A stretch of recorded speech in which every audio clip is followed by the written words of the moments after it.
Cimentando nuestra fe, con el Padre José de Jesús Aguilar Valdés. Vamos a continuar con el tema del sacramento de la Eucaristía, al que hemos dedicado varias sesiones, y recordamos que en el programa anterior estuvimos hablando de las palabras que Cristo dijo en la última cena cuando tomó el cáliz. ¿Qué dijo?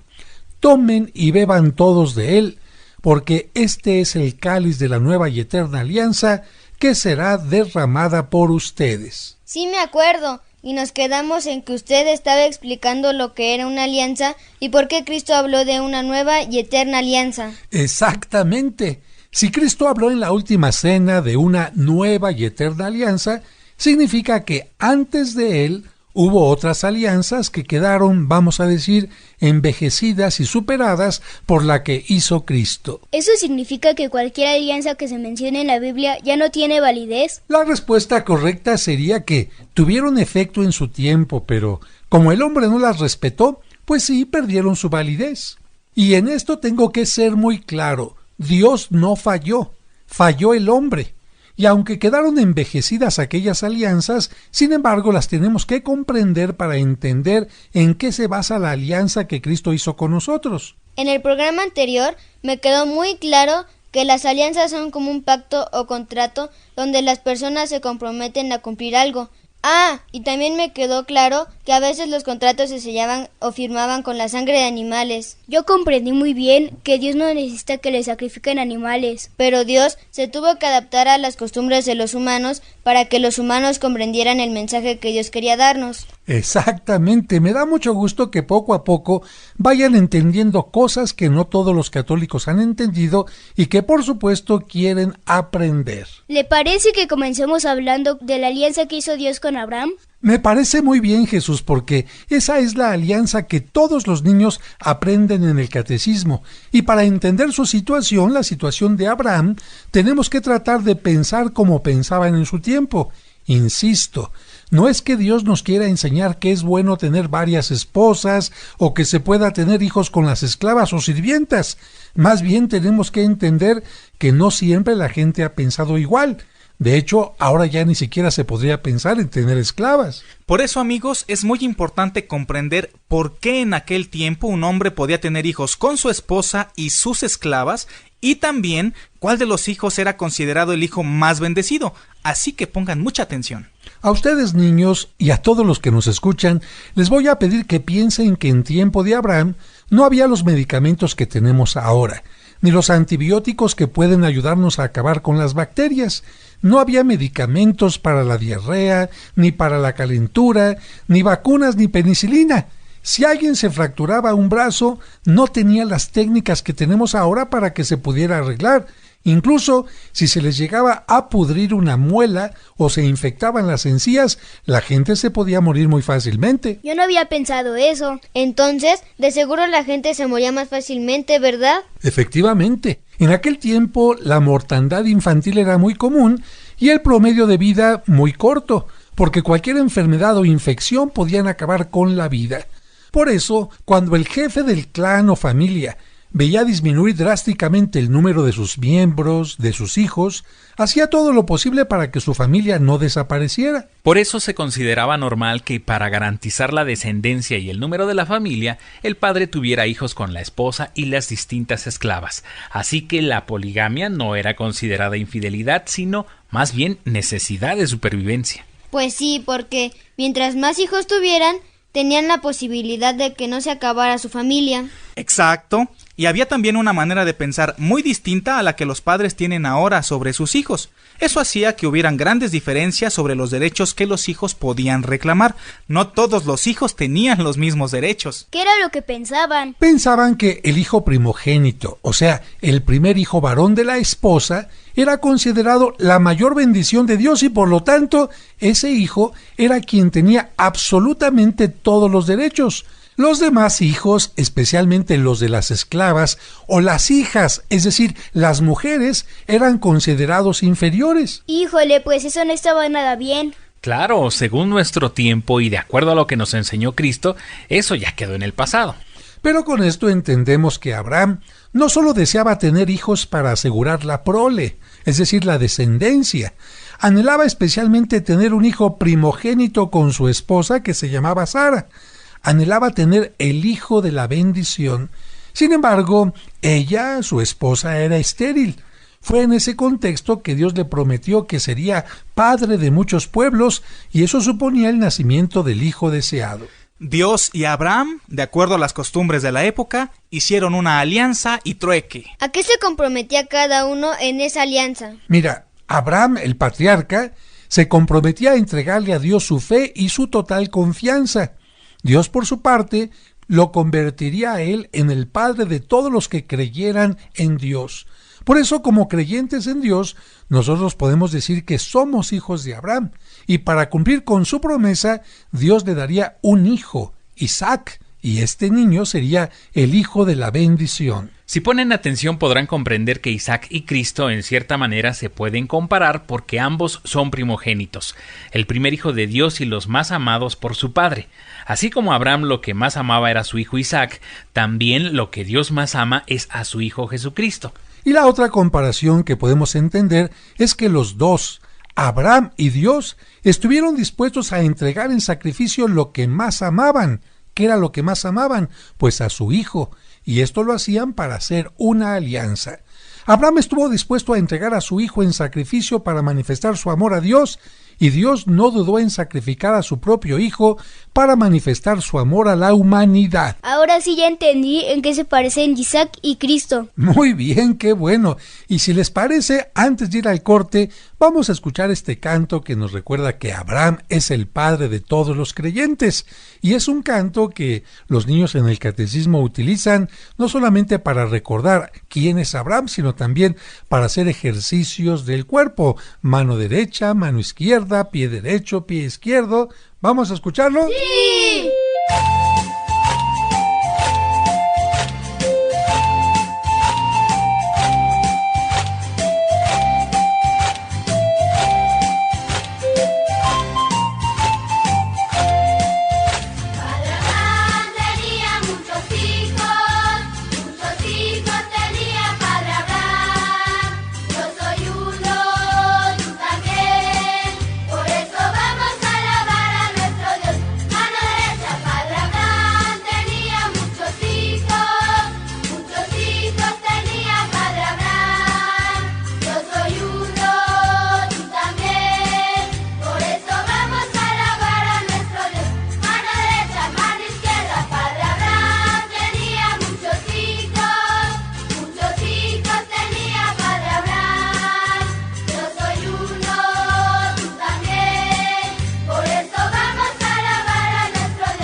Abraham es el padre de la fe. De hecho, los judíos consideran a Abraham el padre del judaísmo, los musulmanes consideran a Abraham el padre del Islam y nosotros los católicos consideramos también a Abraham nuestro padre. ¿Por qué? Porque fue el primer hombre que creyó en el Dios único y verdadero. Y bueno, este canto es un canto que a los chiquillos les gusta porque no solamente les recuerda esto, sino que también los pone a hacer ejercicio en el catecismo, moviendo la mano derecha, la mano izquierda, el pie derecho, el pie izquierdo, la cabeza, la cadera, dando vueltas. Y bueno, y nosotros ya no seguimos dando vueltas, sino continuamos con el tema de la Eucaristía y concretamente continuamos con el tema de la relación entre Eucaristía y la alianza.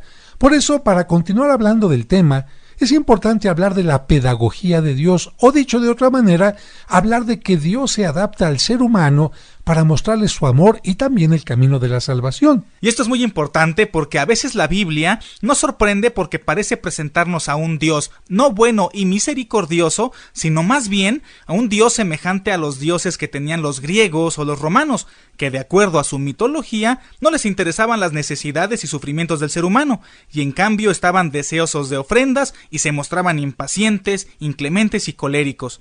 Sin embargo, en la Biblia, bajo un lenguaje a veces difícil de comprender, Dios manifiesta una pedagogía divina. Esa pedagogía nos ayuda a comprender que Dios se adapta a las diversas circunstancias de los seres humanos para que podamos comprender más fácilmente su mensaje de amor. Por eso en la Biblia se ve claramente que Dios utilizó el lenguaje y costumbres de cada tiempo, aunque a veces nos parezca medio salvaje, pero Dios los utilizó para transformar y elevar nuestra humanidad.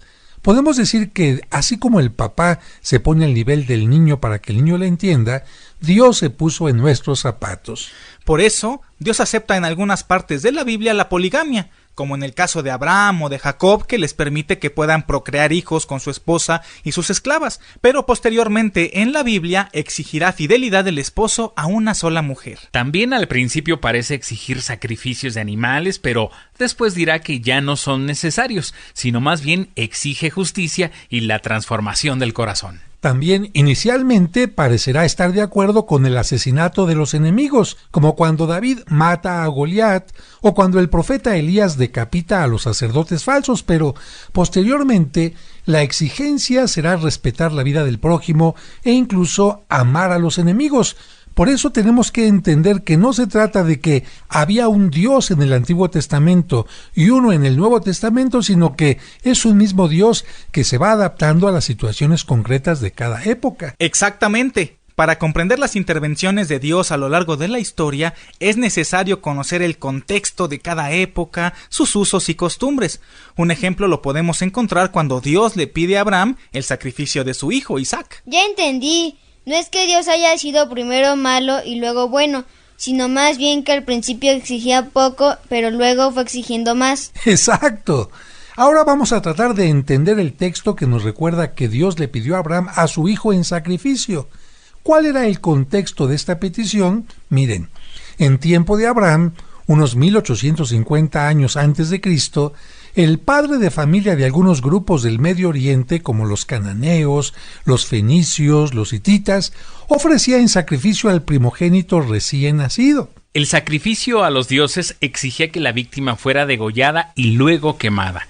Este gesto, aunque nos parezca muy salvaje, manifestaba una total sumisión, obediencia y agradecimiento a Dios porque el hijo varón primogénito era considerado el más valioso don y por lo tanto lo mejor que se podía ofrecer a Dios. Por eso, cuando el padre de familia ofrecía el máximo don, pensaba que ese sacrificio o rito le aseguraba la bendición y la protección divina, y por lo tanto, la descendencia. Viéndolo fríamente, era como una inversión. Invierto uno para tener muchos. En cambio, si no invierto nada, pues no tengo nada. Tienes razón, David. Era en realidad como una especie de inversión. Sacrifico al primer hijo y sé que Dios me va a responder dándome muchos hijos más. Sabemos que Abraham no seguía la costumbre que estamos mencionando porque no sacrificó a su primer hijo, Ismael, el primogénito de su esclava, que se llamaba Agar. Pero Dios tenía que probarlo y estar seguro de él porque si quería formar un gran pueblo, Dios necesitaba el mejor cimiento, y ese cimiento o primera piedra que en este momento estaba haciendo Abraham no podía fallarle. Y la prueba no fue nada fácil porque Dios le pediría a su hijo más preciado en sacrificio, no a Ismael, sino a Isaac. Si Abraham dudaba o se negaba a ofrecerle su más valioso don, Dios sabría que ese hombre no sería digno de lo que estaba a punto de comenzar, la formación de un pueblo. Por eso, fíjense qué interesante, amigos, Dios fue preparando esta prueba con todo detalle. Primero hizo que Sara, su esposa, se embarazara y le diera un hijo. Después permitió que este niño creciera para que su padre se encariñara con él. Finalmente, cuando el hijo se iba acercando a la edad mayor, Dios le pidió a Abraham que lo sacrificara en el monte Moría, que es la actual ciudad de Jerusalén. La Biblia no menciona la edad del niño, de Isaac, pero los pintores lo han representado con 13 o 14 años de edad. Aunque destrozado por la pena, Abraham accedió al mandato, tomó a su hijo y sin que él lo supiera, sin que supiera a dónde iban en realidad, lo llevó al lugar del sacrificio. El chiquillo sí sabía que su padre iba a ofrecer un sacrificio, pero al observar las cosas que llevaban, vio que faltaba el animal. Y por eso cuando iban por el camino, le dijo inocentemente a su papá que veía la leña y todo lo necesario, pero que no veía la víctima. Y ante este comentario, su padre solo le dijo, Dios proveerá.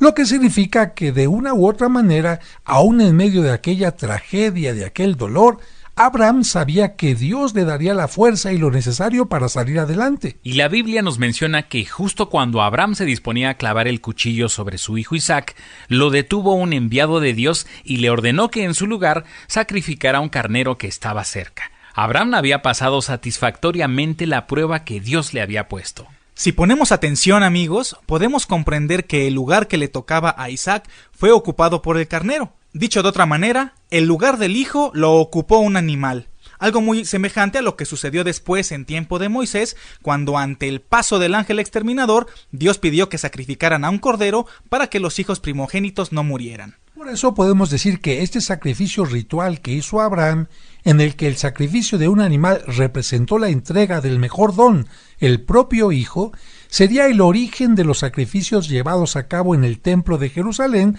durante la época del reino de Israel. Y por eso el Nuevo Testamento menciona que Dios entrega a la humanidad su más valioso don, su Hijo primogénito Jesucristo. Él no ofrece un animal como lo hacían los judíos.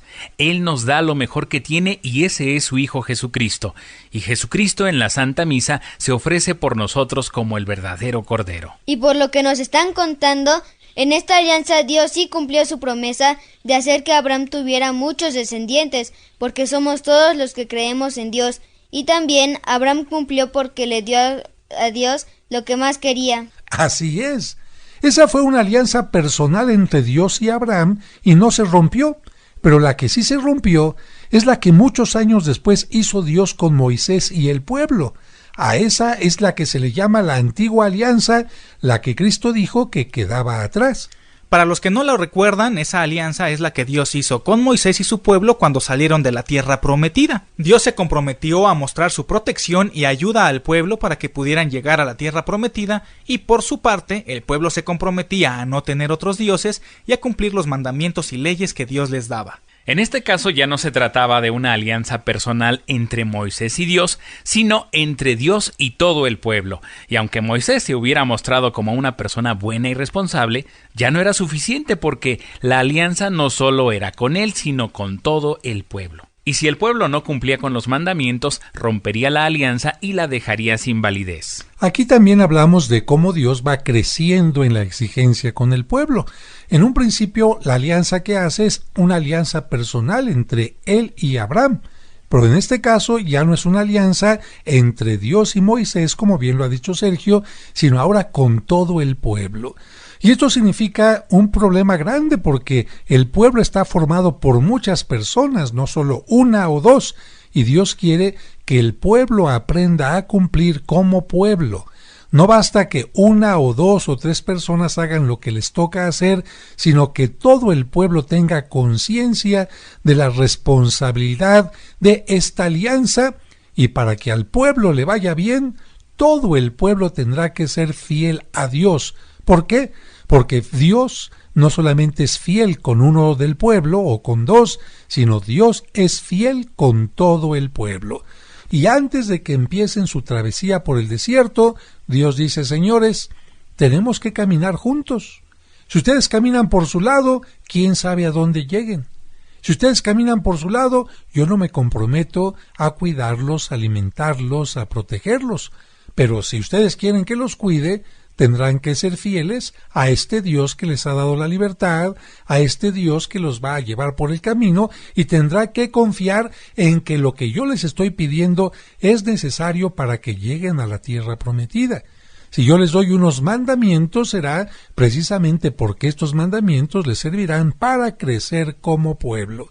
Y como ya hemos dicho que en aquel tiempo las alianzas, los contratos se hacían sellándolos con la sangre de algún animal, pues Moisés sacrifica un animal y con aquella sangre rocía al pueblo, como diciendo: Señor, estamos todo el pueblo aceptando este compromiso. Lamentablemente, vamos a ver en la Sagrada Escritura que esta alianza, que se hizo con tanto cariño al principio, con tanta alegría, fue rota en muchas ocasiones, no por Dios, sino por el pueblo. Dios cumplió su parte porque les concedió que llegaran a la tierra prometida, pero el pueblo no cumplió con la suya, con su parte. No obstante, Dios no rompe la alianza, tiene un poquito de paciencia, se hace el disimulado y Dios sigue siendo fiel al pueblo. Pues sí, siguió siendo fiel y les tuvo mucha paciencia, pero como pasaron los años y el pueblo no supo valorar el amor de Dios, Él quiso darle una lección y permitió que otros pueblos lo invadieran. Así fue como los asirios y babilonios destruyeron Jerusalén y su templo, tomaron presos a los hebreos y los llevaron al exilio en Babilonia. Y es que, como dice el dicho, nadie sabe lo que tiene hasta que lo ve perdido. Dios sabía que el pueblo necesitaba perder lo que Él le había dado para que volviera a valorarlo, y afortunadamente así fue. Cuando estaban en Babilonia se pusieron a llorar y a extrañar los tiempos en que Dios los bendecía, y sólo así hicieron el propósito de cambiar. Precisamente aquel momento que nosotros conocemos como el exilio, esta etapa en Babilonia, es la que va a hacer que el pueblo reflexione, añore el pasado, añore la relación con Dios, pero pues ellos están seguros de que han actuado tan mal que Dios nunca los va a perdonar. Sin embargo, Dios les manifiesta que les ofrece el perdón y les permitirá regresar o no regresar. Esto lo vamos a ver después. Ahora yo te invito a que escuches este canto que se llama Señor, nos mandaste al desierto.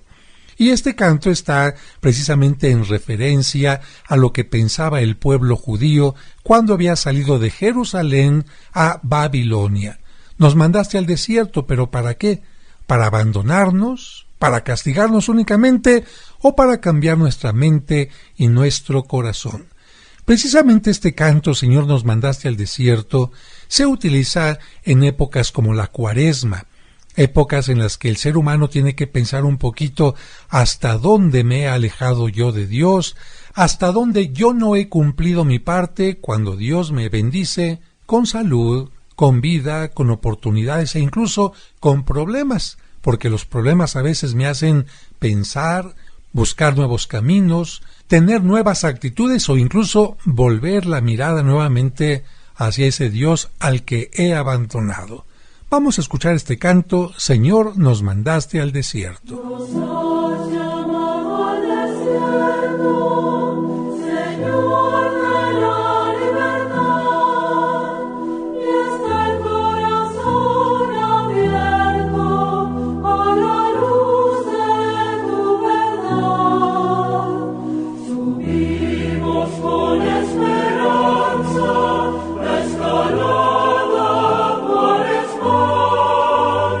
El pueblo de Dios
Canto hermoso que nos invita a reflexionar lo que el pueblo sufrió en el exilio, pero es que también habían pasado ya muchas cosas.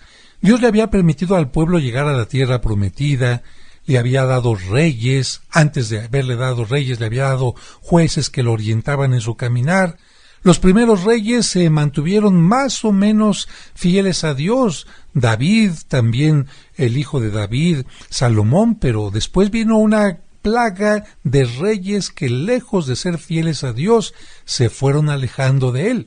Dios les mandó profetas, pero el pueblo y los reyes no solo no escucharon a los profetas, sino que incluso los asesinaron a pedradas de distintas maneras, y fue cuando, hacia el año 600 antes de Cristo, todavía faltaba bastante para que naciera Cristo, Dios dice: no han entendido, tendré que poner mano dura y permitir que sean exiliados.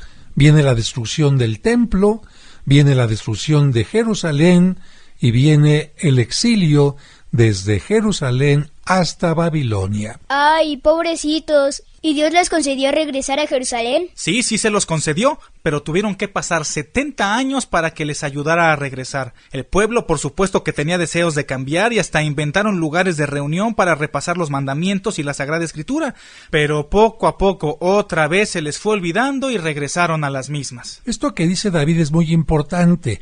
Antes de esta época del destierro, los judíos no tenían lugares para reunirse y repasar la palabra de Dios. El lugar único que tenían para reunirse y medio escuchar un poquito era el templo, por lo que el pueblo, podemos decir, era un tanto analfabeto en lo que se refiere a la Sagrada Escritura. Solamente conocían la palabra de Dios los rabunís, los rabinos, los maestros, pero el pueblo no tenía gran conocimiento. Por lo que cuando estaban allá en Babilonia dijeron: ¿cómo le haremos para que no se nos olvide lo que Dios nos ha pedido? Que no se nos olviden los mandamientos, el pacto que hemos hecho con Dios. Y entonces así se vio necesario que cada población debería levantar un pequeño cuarto, sencillo, sin gran ornamentación, llamado sinagoga. Porque en realidad la palabra sinagoga significa la agrupación que se reúne para escuchar la palabra de Dios, es decir, las personas como tal. Y en cada lugar, pues el que sabía más tenía que instruir al pueblo. Así es que cada sinagoga estaba dirigida, estaba administrada por un rabino, por un rabuní, por un rabí, y esto significa que ya para tiempo de Cristo había sinagogas en todas partes. Por eso es que Cristo, como todos los judíos, asistía al templo de Jerusalén 1 o 2 veces al año, pero en cambio a la sinagoga tenía que asistir todos los sábados.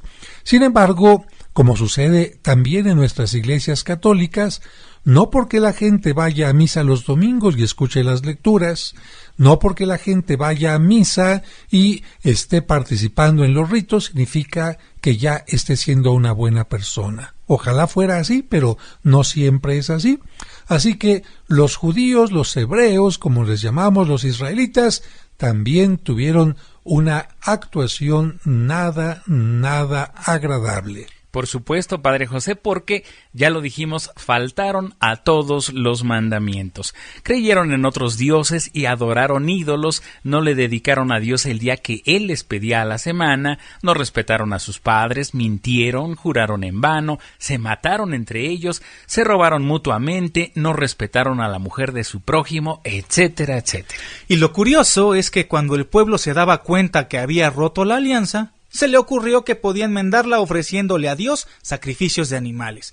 Pero Dios les dijo que eso no era suficiente. Pues no, el templo estaba lleno de uno y otro sacrificio de corderos, carneros, palomas, pichones, en fin, pero la sangre de los animales no iba a purificar al pueblo.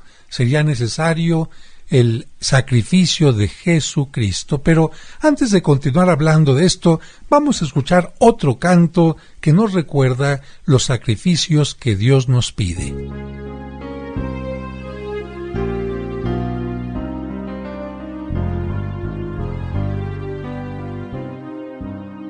Te ofreceré un sacrificio de alabanza, invocando tu nombre, Señor. Te ofreceré un sacrificio de alabanza, invocando tu nombre, Señor. ¿Cómo pagaré al Señor todo el bien que me ha hecho? Alzaré la copa de la salvación, invocando tu nombre. Te ofreceré un sacrificio de alabanza, invocando tu nombre, Señor. Te ofreceré un sacrificio de alabanza, invocando tu nombre, Señor. Sierva tuya por siempre seré, sierva tuya, hija de tu esclava. Tú, Señor, rompiste mis cadenas, yo te ofrezco mi alabanza.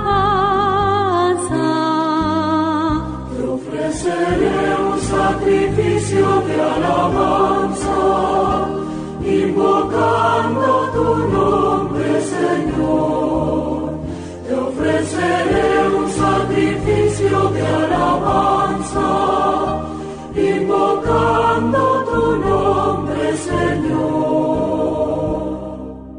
Este canto, Te ofreceré un sacrificio de alabanza, no es otra cosa sino el Salmo 116, un salmo que se encuentra en la Biblia, y es curioso porque Dios les había inspirado estos salmos para recordarle al pueblo: tú tienes que ofrecer un sacrificio de verdadera alabanza, de verdadero corazón. No es suficiente que mates a un animal y con eso pienses que todo está resuelto. Y hay una parte hermosa del Salmo porque recuerda lo que los judíos hacían especialmente en los ritos, en las celebraciones del sábado, en donde el padre de familia tenía que levantar una copa, especialmente durante el tiempo de la Pascua, y dar gracias a Dios por la vida, esperando que el profeta Elías viniera a decirles que ya se acercaba el Mesías. O levantaré mi copa de alabanza, y precisamente Cristo en la última cena levanta esta copa de alabanza diciendo: te ofreceré un sacrificio. Cristo sabe que después de la última cena irá al huerto de Getsemaní y después será crucificado. Cristo va a ofrecer el verdadero sacrificio de alabanza. Por eso Cristo en la última cena, cuando habla de su sacrificio en la cruz, les dice a sus apóstoles: Esta es la sangre de la nueva y eterna alianza que será derramada por ustedes. Claramente está diciendo que las antiguas alianzas han quedado sin vigor y que después de la que hace con su pasión y muerte, no será necesaria ninguna otra. Por eso dice nueva y eterna alianza. Pues yo espero que con esto haya quedado claro el tema de la alianza. Cuando Cristo dice, este es el cáliz de la nueva y eterna alianza, nos ayuda a entender que ningún sacrificio que usted lleve a la iglesia, ninguna oración que haga, ninguna ofrenda, ninguna cosa que le ofrezca a Dios, será mucho mejor que el sacrificio que Cristo hace por nosotros en la Santa Misa. Por eso la Santa Misa es el principal de los sacramentos y es el punto en el cual nos tenemos que reunir como comunidad. El próximo programa también estaremos tratando asuntos interesantes que tienen que ver con la misa, cómo se divide, cómo entender cada parte. Pero por ahora tenemos que despedirnos. Muchas gracias, David Chávez. Gracias, Padre José, y nos escuchamos en la próxima. Muchas gracias, Sergio Enríquez. Amigos, muchísimas gracias por acompañarnos. Los esperamos para cimentar su fe. Muchas gracias, Ángel. Gracias a usted y nos vemos en la próxima. Y muchas gracias, Jesús. Me voy contento porque aprendí mucho. Y sobre todo, muchas gracias a ustedes. Que Dios les bendiga. Cimentando nuestra fe con el Padre José de Jesús Aguilar Valdés, la voz amable de la radio.